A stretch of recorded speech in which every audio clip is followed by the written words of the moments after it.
ज्या वेळेला अपू तू पहिल्या किल्ल्यावर पोहोचलीस आणि तुझं पहिलं पाऊल तिथे टाकलंस, काय भावना होत्या तुझ्या सगळ्या? मी तुम्हाला ना जो पहिला किल्ला होता माझा साल्लेर, त्याची मी जेव्हा पोचले तिकडे सकाळी मी 4 वाजता निघालेले आणि मी जरा 1-2 हॉल्ट घेऊन मला वाटते 1-1:30च्या सुमारास मी दुपारी पोचलेले साल्लेरच्या पायथ्याशी. पण मला मनात काय आलं, आता हा किल्ला उंच किल्ला असा मानला जातो, सगळ्यात उंच किल्ला आहे. हो सगळ्यात म्हणजे कळसुबाई कळसुबाई डोंगरी किल्ला, डोंगरी. हा, तर मी विचार केला की आपण आता इथून निघणार, वरती जाणार येणार, आता आपल्याला माहिती नाही रस्ता कसा आहे, तर आधी आपण जागेची सोय बघूया.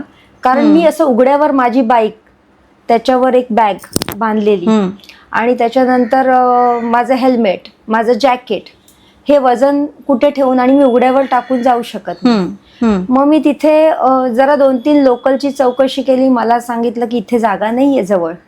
एका माणसाने तिथून पास ऑन होताना, त्यांचं नाव पण सांगते, विनायक म्हणून, तिकडचे स्थायिक असतील, त्यांनी माझा टॉप बॉक्स बघितला. कारण मी कधी पण कुठेही गेली तर टॉप बॉक्सवर एक रफ आयडिया, इथे 12 किल्ल्याचा मॅप, की मी काय करते, किल्ले वाचवा असं मेसेजेस काही, अच्छा, ओके, किंवा स्वराज्य समर्पित काही असं प्रिंट करून जाते. त्यामुळे ते वाचल्यावर एक लोकांना अंदाज येतो की मी नक्की काय करते.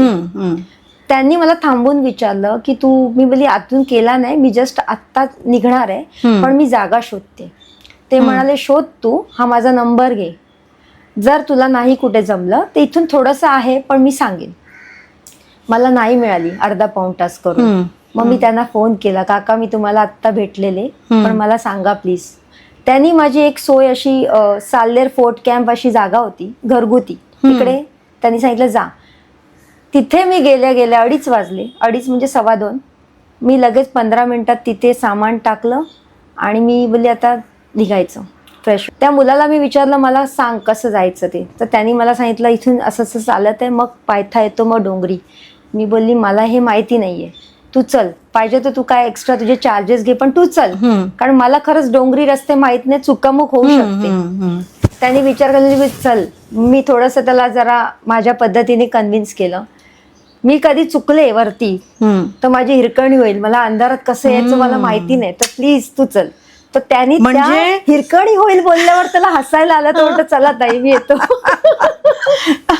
म्हणजे किती प्रेझेन्स ऑफ माइंड, कुणाला काय अपील करणार.